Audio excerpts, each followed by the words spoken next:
This morning, a man got up some scaffolding outside the BBC place in London and smashed again the statue of Eric Gill's Prospero and Ariel. This was also attacked in January, and the repairs on the statue from January were going to be finished around about June, and now I suppose they're going to have to start all over again. It's a little bit disturbing.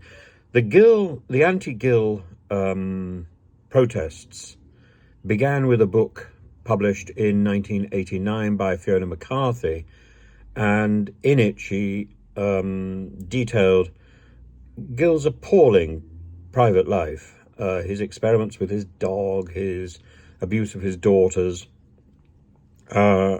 which went alongside the most remarkably impressive tradition of sculpting and drawing and calligraphy. He's been so influential, really, in the development of particularly 20th century typefaces. The Guardian and so on is indebted to Gill. And so it's extraordinary that somebody can have this bifurcate life. On the one hand, an extraordinarily impressive and positive artistic image, writing religious texts as well as illustrating them, and campaigning so much for positivity. He was a pacifist in the run-up to World War II as well.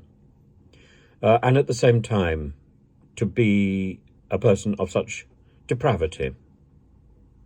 Now, the problem is that this brings up, I've talked about this in the past, it brings up the issue of so many artists whose personal lives fall well short of what is expected, and yet whose artistic worth is so important.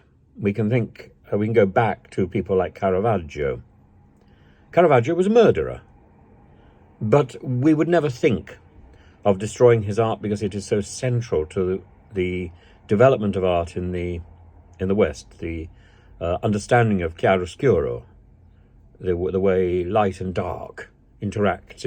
It's not only something which is so central to the Baroque, it's also central to modern filmmaking. So many of our films are influenced by the discoveries that Carravaggio made. And yet he was a monster. We can also come closer to our own time. I hesitate to mention Jimmy Savile because I loathed his programs. I'm sure some people liked them. But Rolf Harris is a different matter. It's very difficult for me to think that I should jettison the Train song, Jake the Pake, and all those entertaining the women in the court of King Caractacus. Rolf Harris was an extraordinary entertainer. And the vision of somebody standing on stage and painting in front of an audience has inspired me for years. I did it very briefly in a show years ago, and it wasn't enough. The painting was too small, really. And I'd love to do it again. The only way to do it is to avoid the tagline, de-get it, or whatever that tagline Rolf Harris had. I cannot do that, of course. And these people's private lives compromises the great good that they have left us.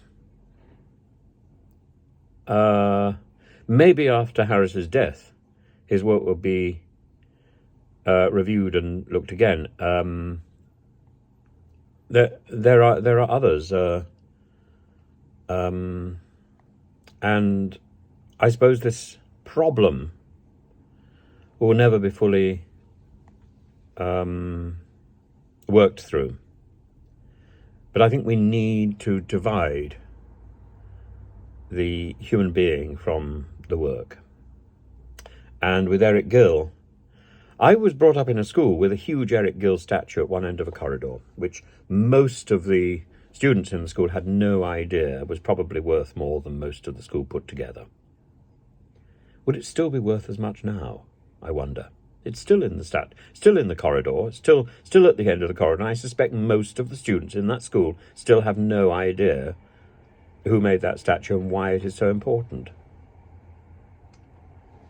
But, you know, that's where we are. And the chapel in the school was dominated by imitation gill. Dominated. And